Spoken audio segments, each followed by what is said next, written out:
नमस्कार, खबरी 24/7 देख रहे हैं आप और मैं हूं करण कुमार गोंड। इस वक्त हमारे साथ खास मुलाकात में सुधांशु सिंह उर्फ डब्लू सिंह जी हैं।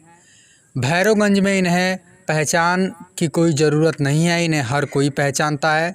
समाज सेवा के जरिए ये अपना एक मुकाम बनाए हुए हैं और अब ये चुनावी रण में हैं। हालांकि ये नहीं है, इनकी माँ यहाँ से चुनाव लड़ रही हैं ग्राम पंचायत राज नड्डा से।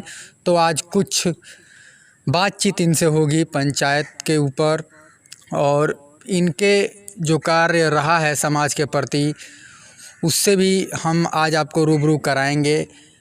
सबसे पहले तो आप अपना नाम बताइए। नमस्कार करण जी, मेरा नाम हुआ सुधांशु सिंह उर्फ डब्लू। गांव में पंचायत के लोग डब्लू के नाम से विशेष जानते हैं लोग। जी जी। वैसे पहले लगभग 7-8 वर्षों पूर्व से ही चुनाव लड़ने का मेरा रहा है। पिछले बार भी मैं चुनाव लड़ चुका हूं, हालांकि सेकंड रनर अप में रहा। किसान भाइयों के लिए पटवन के लिए पानी जो है वो आज के रेट में जो है लुप्त होता जा रहा है धीरे धीरे। उसके सफाई बिना ऐसे बहुत सारे कार्य हैं जो कि धांधली हम लोग के पंचायत में। नल जल का क्या हाल है आपके यहाँ? अभी तक तो नल जल का पता नहीं है, अब आगे देखिए। आप तो हमसे बेहतर जानते होंगे पंचायत के बारे में। हर पंचायत में जो कि अभी कहीं का 13 वार्ड है हमारे पंचायत में, 13 वार्ड में किसी वार्ड में नल जल योजना कहीं कोई कार्यरत नहीं है आज के डेट में। आपका क्या इरादा है? अगर आप जनता के द्वारा चुन कर आते हैं तो आप मतलब नल जल के बारे में क्या सोचे हैं? क्या आप भी वो क्या बोलते हैं कि प्लास्टिक वाला पाइप बिछवा देंगे और फिर मतलब खाना पूर्ति जो इस समय हो रहा है, या आप कुछ अलग करेंगे?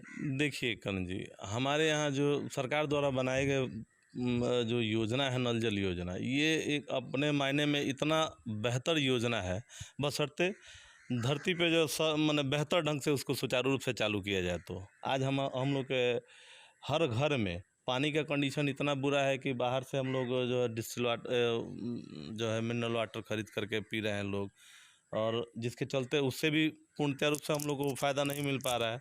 और ये पानी जो हर घर में मिलेगा तो मुझे लग रहा है कि आधे से ज़्यादा बीमारी तो ऐसे ही लोगों की ख़त्म हो जाएगी। तब है कि सुचारू रूप से चालू करने के लिए इसको तो बहुत ज़रूरी है ना। अब अपने हिसाब से जो है सरकार का जो योजना गाइडलाइन है उस आधार पे उसको जमीनी स्तर पे कार्रवाई की जाएगी।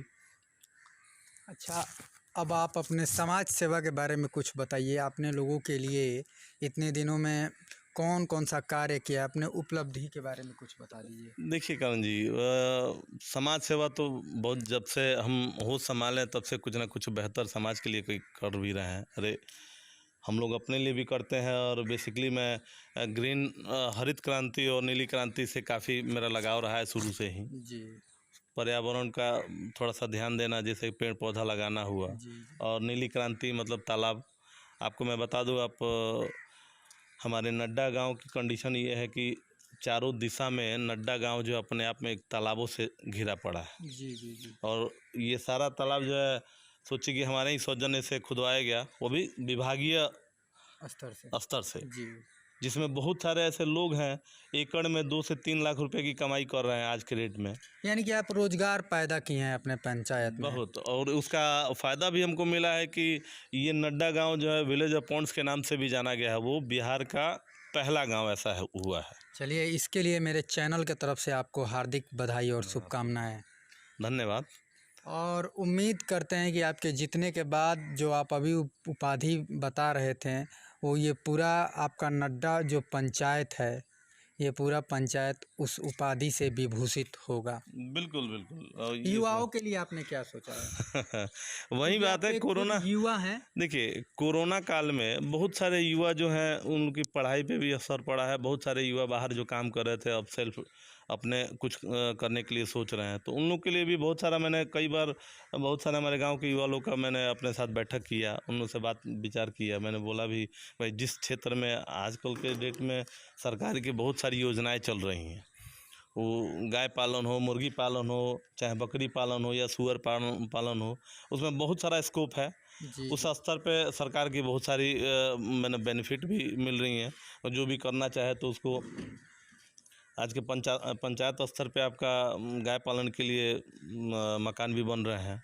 जी तो उसमें बहुत सारे लोग हैं जो कि इच्छुक भी हैं। कुछ हमारे ऐसे ऐसे भाई हैं जो कि काम करना भी शुरू कर दिए हैं। आपको जानकारी होगा तो। जी। आपके पंचायत में प्रधानमंत्री आवास योजना का लाभ क्या जो ज़रूरतमंद थे उन्हें मिला है? अगर मीटिंग करिए तो आपको पता चलेगा कि एक एक आवास में 40 से 50 हज़ार रुपया लोग दिया है।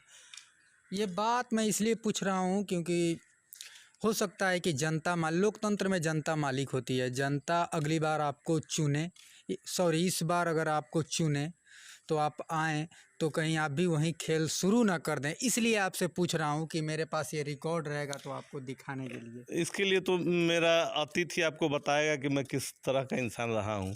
अगर मुझे पैसे का लालच होता तो शायद मैं इस स्तर पे नहीं आता। आज भी मैं अपने स्तर पे लगभग 15 एकड़ से ऊपर तालाब में अपने रखा हूँ। वो मेरे लिए काफ़ी है, सफिशिएंट है। मैं उससे बेहतर कमाई भी करता हूँ। मुझे पैसे का लालच नहीं, हाँ कुछ बेहतर है कर गुजरने का, इस गांव के लिए कुछ बेहतर करने का।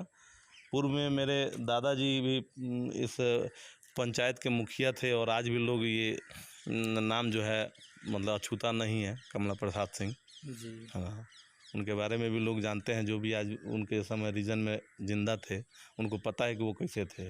उन्हीं का नाम हम अपने परिवार और गांव का नाम जो है एक बार फिर से रोशन करना चाहते हैं इस आधार पे। वैसे काम तो बहुत सारा होता है, वो रहें मुखिया रहें या न रहें, लोगों के लिए बेहतर किया जाएगा हमेशा। आपके इरादे नेक हैं और हमारी शुभकामनाएं आपके साथ है। बाकी जनता को तय करना है कि वो किसे अपना सेवक बना रही है। ये जो पद होते हैं ये सेवा भाव के लिए होते हैं, लेकिन आजकल बहुत सारे लोग इसका दुरुपयोग कर रहे हैं। इस पे आप क्या कहना चाहेंगे? आपको याद होगा पिछले 2017 में हमारे यहाँ बहुत ही विकराल रूप से बाढ़ आया था। जी जी बहुत ही भयंकर आपदा हुआ था। उसमें हमारे नियर भैरवगंज बाजार है, उसमें हाई स्कूल है, उसमें लगभग 1000 लोग जो है विस्थापित हुए थे, जिनका घर जो है बह गया था। जी उस समय तत्कालिक प्रशासनिक कोई सेवा नहीं हुई थी। तत्काल में मेरे ही द्वारा वहाँ पे उन लोग का भोजन का व्यवस्था, रहने खाने का व्यवस्था, सारा चीज़ लगभग 4 से 5 दिन तक किया गया। प्रेजेंट में मुखिया भी थे या ऐसा कोई सराहनीय काम नहीं किया गया जो उनसे उम्मीद किया जा सकता था। और इधर पिछले 2 साल से कोरोना में ही देख लीजिए। कोरोना में बहुत ऐसे चीज़ें, बहुत सारे लड़के आते थे तो उन लोगों को क्वारंटाइन किया जाता था स्कूल में, तो उन लोगों का बर व्यवस्था, खाने पीने का सारा व्यवस्था मेरे द्वारा किया गया। हालांकि फाइनली पूरा रूप से मेरे द्वारा नहीं, लेकिन सहयोग मेरा भी बहुत रहा है। हाँ, लेकिन तब है कि यहाँ पे जो लोकल हमारे प्रतिनिधि हैं प्रेजेंट में जो है, जिनको ये करना चाहिए, वो अपना सुचारू रूप से काम नहीं कर पाए।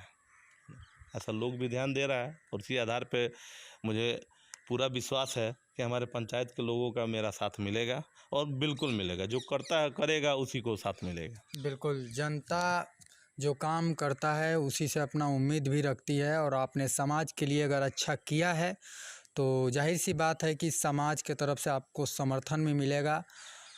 और हमारी भी शुभकामनाएं आपके साथ है। क्या अपने पंचायत के लोगों से कुछ कहना चाहेंगे आप?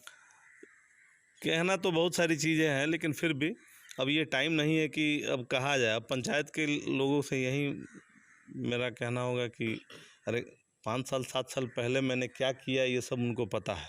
जी और मान लीजिए कि हमारे पंचायत में बहुत सारे ऐसे प्रतिनिधि लड़ रहे हैं। अब यही देखना है कि उसमें आप किसको अपना बेहतर चुन रहे हैं। अगर उसमें मैं उस लायक लग रहा हूँ तो खुल के आएँ, खुल के सपोर्ट करें। बिल्कुल। अदरवाइज जो लग रहा है उनको खुल के आप साथ दें। चलिए, बहुत ही अच्छा लगा आपसे बातचीत करके। आपका इरादा तो बहुत ही नेक है डब्लू सिंह जी। अब पंचायत की जनता को तय करना है कि वो किसे अपना प्रतिनिधि बनाती है। डब्लू सिंह जी शुरू से ही समाज सेवा में रहे हैं। ये आप तो कई बार रक्त भी दान किए हुए हैं। मैं और हमारी पत्नी जो पिछली बार चुनाव लड़ चुकी हैं, हालांकि अभी वो अफसोस की इस दुनिया में नहीं है, जी है ना। तो वो भी हमारे पंचायत की पहली महिला थी जो कि ब्लड डोनेट करने वाली। हालांकि जी आपके जी चैनल के माध्यम से बहुत सारा दिखाया भी गया था और जी जी प्रिंट जी मीडिया में भी आया था ये चीज़। उनको बहुत शौक था इस चीज़ ये सब करने का। खैर आगे हम लोग जारी रखेंगे इस चीज़ को। हमेशा रहता भी है, ज़रूरत होता है तो हम भी ब्लड डोनेट करते हैं, या हमारे जो सहयोगी लोग हैं, हमारे मित्र लोग हैं, वो लोग भी काफ़ी इसमें सहयोग करता है। तो चलिए, बहुत अच्छा लगा आपसे मिल कर के। आपका इरादा तो बहुत नेक है और हमारी शुभकामनाएं आपके साथ है। हम चाहेंगे कि आप युवा होने के नाते आपका जो विज़न है वो बहुत ही स्वच्छ है। आप समाज सेवा के प्रति शुरू से ही जागरूक रहे हैं और आगे भी आप समाज सेवा करते रहेंगे। हमारी शुभकामनाएं आपके साथ है। खबरी 24/7 को समय देने के लिए आपका बहुत बहुत धन्यवाद। आपका भी बहुत बहुत धन्यवाद।